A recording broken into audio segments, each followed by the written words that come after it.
7 கோடி ரூபாய் கொடுத்தவன் பாட்டு கிட்டாவில் உண்மையாலும் போட முடியல. எங்க பாட்டு தான் உனக்கு ஜெயிக்க வைக்குது. அவர் 7 கோடி வாங்குறது இவருக்கு என்ன வைத்தறிச்சலாக காண்டான்னு தெரியல. ஏன் இப்போ ராஜா சார் பண்ண அந்த பிதாமகனில் கூட எம்எஸ்வி பாட்டு தான் பாடிப்பாங்க. ராஜா சாருக்கு வேலையை தெரியலன்னு சொல்ல முடியுமா?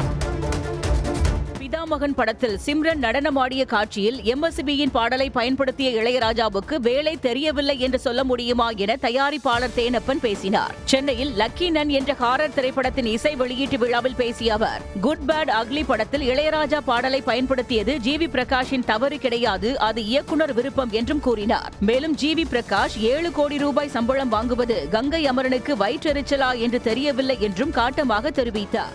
போன ஆடியோ ரிலீஸில் ஒரு யங்கேமன் சார் சொல்லியிருந்தார், ஒரு ஜீப்ராஜ் மேலே என்ன கோவம் தெரில, 7 கோடி ரூபா சம்பளம் வாங்குறாரு, அவர் எங்கள் சாங்கை யூஸ் பண்ணார் அப்படின்னு.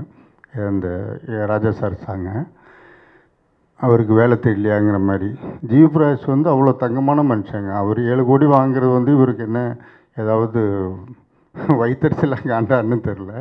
எத்தனையோ பஞ்சாயத்துக்கு நான் ஜீப்ராஜ்கிட்ட போய் கேட்டிருக்கேன்.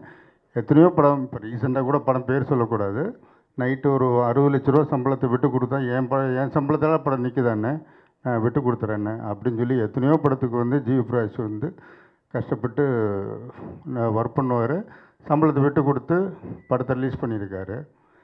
இப்போ அவரோட தப்பு கிடையாது. அந்த படத்தில் குட் பேட் அக்லியில் அந்த சாங் வச்சது அது டைரக்டரோட விருப்பம்.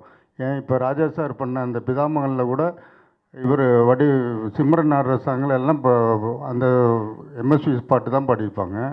அப்போ என்ன ராஜா சாருக்கு வேலையை தெரியலன்னு சொல்ல முடியுமா?